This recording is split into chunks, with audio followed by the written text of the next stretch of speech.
আসসালামু আলাইকুম, welcome to my video বন্ধু ইউটিউব চ্যানেল। আজকে আমি আপনাদের সাথে শেয়ার করব কিভাবে অধিক ঘেরযুক্ত বল গাউন তৈরি করে নেবেন। আমি এখানে 5 বছরের বাচ্চার জন্য তৈরি করে দেখিয়েছি। আপনারা আলাদা মেজারমেন্ট দিয়ে বড়দের জন্য তৈরি করে নিতে পারবেন। আর একটা কথা আপনারা ভিডিওটির কোনো জায়গায় স্কিপ করবেন না, তাহলে যারা নতুন তারাও খুব সহজে এটি তৈরি করে নিতে পারবেন।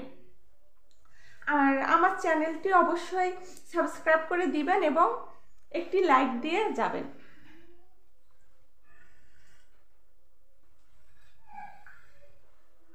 সুতি কাপড় নিয়েছি 1.5 গজ পরিমাণ এবং কাতান কাপড় নিয়েছি 2.5 গজ পরিমাণ। এখন আমি কাপড়টির ভাঁজ খুলে নিলাম। নেওয়ার পর এখানে একটি ভাঁজ দেয়াই আছে, দেওয়ার পর কর্নার থেকে ধরে কোণ করে নিলাম, মানে আমব্রেলা ফ্রকগুলো আমরা যেভাবে কোণ তৈরি করি ঠিক সেভাবে। নেওয়ার পরে এখানে আমি 2.5 ইঞ্চিতে দাগ দিয়ে নিচ্ছি। নেওয়ার পরে এখান থেকে ধরে, আর আমার লম্বা 18 ইঞ্চি, 18 ইঞ্চিতে দাগ দিয়ে নিচ্ছি। এভাবে ধরে ফিতাটি একই জায়গা থেকে চারপাশে ঘুরিয়ে নেব। এভাবে করে নিয়ে এখন আমি দাগ অনুযায়ী কেটে নিচ্ছি। এখানে আমার একটি পার্ট বের হলো। এখানে আমি 12 ইঞ্চির মতো কাপড় আলাদাভাবে কেটে নিয়েছি। এটি একটি ভাঁজ দেওয়াই ছিল, আর একটি ভাঁজ দিয়ে নিলাম। টোটাল 4 পার্ট হলো। আমি পেছনের পার্ট এবং সামনের পার্ট একসাথে কেটে নেব। এখানে আমি প্রথমে একটি দাগ দিয়ে নিচ্ছি সমান করে। এখন এখান থেকে আমি কাঁধের মাপ নিচ্ছি 5 ইঞ্চি, আর গলার মাপ নিচ্ছি 2 ইঞ্চি। এখন আর্মহোলের মাপও নিচ্ছি 5 ইঞ্চি। এখন দাগগুলো মিলিয়ে দিচ্ছি। এখন এখানে 1 ইঞ্চিতে একটু গোল করে দিলাম। বডির মাপ আমি 7.5 ইঞ্চিতে নিয়েছি, আর 1 ইঞ্চি এক্সট্রা নিলাম। 7.5 ইঞ্চি টোটাল 30 ইঞ্চি আর নিচের কোমরের মাপ নিলাম 28 ইঞ্চি, মানে 7 ইঞ্চিতে দাগ দিয়ে নিলাম, 1 ইঞ্চি এক্সট্রা নিলাম। এখন আমি সামন পাটের জন্য 3 ইঞ্চিতে গলার ডিপ দিলাম, 3 ইঞ্চিতে গোল করে দিলাম, এবং পিছনের পাটের জন্য 1.5 ইঞ্চিতে গোল করে দেব। এখন এই দাগ অনুযায়ী কেটে নিচ্ছি।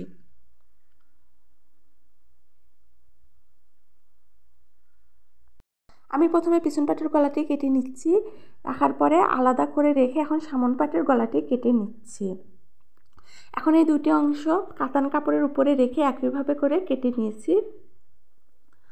আর এখন আমি ইনারের অংশটি দিয়ে এখানে একটি ভাঁজ দেওয়া ছিল, আবার ডাবল ভাঁজ করে নিলাম। নেওয়ার পর একইভাবে কোণ করে এখানে আমি যতটুকু লম্বা আসবে ঠিক ততটুকু করে কেটে নেব।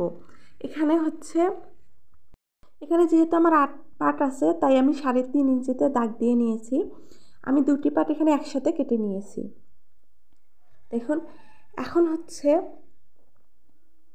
আমি হাতার অংশ কেটে নেব। তাই এখানে এক ভাঁজ দেওয়াই ছিল, তারপর আর এক ভাঁজ দিয়ে নিলাম। নেওয়ার পর এখানে উপর থেকে নিচে 3 ইঞ্চিতে দাগ দিয়ে নিয়েছি। নেওয়ার পরে এখানে 7 ইঞ্চিতে দাগ দিয়ে নিলাম, আর উপর থেকে নিচে এখানে 10 ইঞ্চির পরিমাণ। আর আমি 5 ইঞ্চিতে এখানে মোহরে দাগ দিয়ে নিচ্ছি। নেওয়ার পর দাগটি মিলিয়ে দিলাম। এখন হাতার মাপ আমার আছে 7.5 ইঞ্চি। এখন আমি এভাবে ধরে 7.5 ইঞ্চি যেখানে যাবে সেখান থেকে দাগ দিয়ে নিচ্ছি। এখন দাগ অনুযায়ী কেটে নিলাম। নেওয়া হলে এখন এই ফলস কাপড় দিয়ে এখানে আমি হাতার কাপড়টি কেটে নিয়েছি। এখন এই অংশটির এভাবে ধরে চারপাশে সেলাই করে নেব। আমি এখানে এভাবে উল্টো পাশ দুটো উল্টো দিকে রেখেছি। দেখুন এভাবে। এখন পিছনের অংশটির এখানে আমি 3 ইঞ্চিতে দাগ দিয়ে মাঝখান দিয়ে একটু কেটে নেব, এখানে হুক লাগানোর জন্য। আর আমি যেভাবে দেখিয়ে দিলাম ঠিক সেভাবে চারপাশে এভাবে হাতা এবং গলার অংশটি সেলাই করে নেব।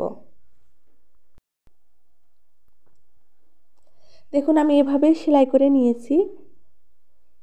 এখন যে বাড়তি কাপড়গুলো আছে সেগুলো আমি কেটে নিচ্ছি। নেওয়ার পর একটু কাট লাগিয়ে এখন কাপড়টি উল্টিয়ে নেব।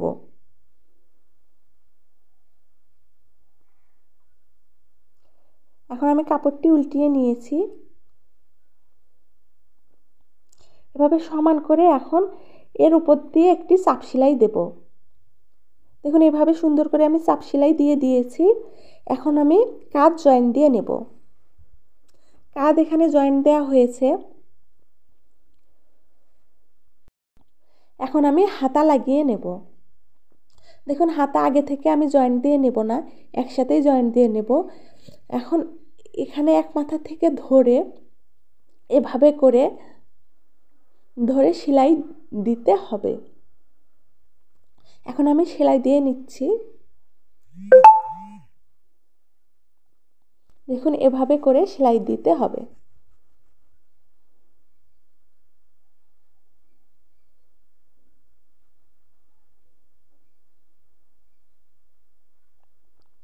দেখুন একটি হাতে এভাবে সেলাই করা হলে অপরটিও এইভাবেই সেলাই করে নেব।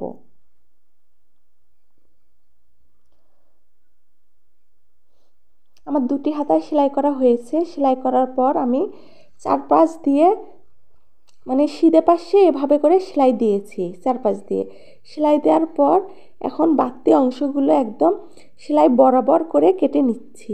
এভাবে আমার অন্য ভিডিও আছে, দেখে নিতে পারবেন যে আমি কিভাবে প্রথমে মানে সিধে অংশটা আগে সেলাই দিয়ে নেই। তাহলে যে কাপড়ের বাড়তি অংশ থাকবে সেগুলো আর গায়ের মধ্যে লাগবে না। এখন উল্টো পাশে করে নিয়েছি। নেওয়ার পরে এখন মেজারমেন্ট অনুযায়ী আমি ফিটিং করে নেব। আর দুটি বেল্ট নিয়েছি, এই বেল্ট দুটি লাগিয়ে নেব। দেখুন এভাবে করে মেজারমেন্ট অনুযায়ী ফিটিং করে নিয়েছি। এখন আমি কাপড়টি উল্টিয়ে নিচ্ছি। উল্টানো হয়েছে, দেখুন এখানে সুন্দর ফিনিশিং এসেছে। এখন হচ্ছে আমি নিচের পার্টটি জয়েন দিয়ে নেব। এখন হচ্ছে প্রথমে আমি যে দুটি পার্ট আছে দুটি পার্ট একসাথে করে এভাবে করে জয়েন দিয়ে নেব। একসাথে করে জয়েন দিয়ে নিয়েছি। এখন অপর আরেকটি পার্ট দুটির মাথা একসাথে করে এভাবে সেলাই দিয়ে নেব। দুটি পার্টও সেলাই দিয়ে নিয়েছি এবং লাস্ট পার্টটি যখন আমি সেলাই দিতে যাব তখন ইনারের অংশটি রেখে এভাবে মাপ নিয়ে যে বাড়তি অংশটুকু থাকবে সেটি একসাথে করে ধরে এভাবে এখান থেকে সেলাই দিয়ে নেব। সেলাই দিয়ে নিয়েছি। এখন আমি তিনটি পার্ট কীভাবে সেলাই করব সেটি একসাথে করে নিচ্ছি। প্রথমে আমি নেট পার্টটি রাখলাম, কাতান পার্টটি তার উপরে হচ্ছে ইনার পার্টটি রাখলাম। মানে এগুলো সব আমি উল্টো পাশে করে রাখতেছি, মানে ভেতরের দিকে আছে সিধে পাশ। এখন রাখা হয়েছে। এখন যে ইনারের মানে উপরের পার্টটি থাকবে সেটি সিধে পাশে ভেতরে দিতে হবে, দিলে আর কোনো ভুল হওয়ার সম্ভাবনা থাকবে না। ধরে এখন সমান করে নেব। এভাবে সমান করে নিয়েছি। নেয়ার পরে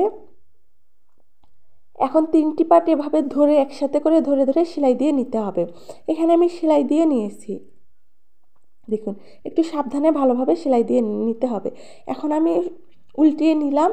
দেখুন এই ড্রেসটি কীরকম হয়েছে।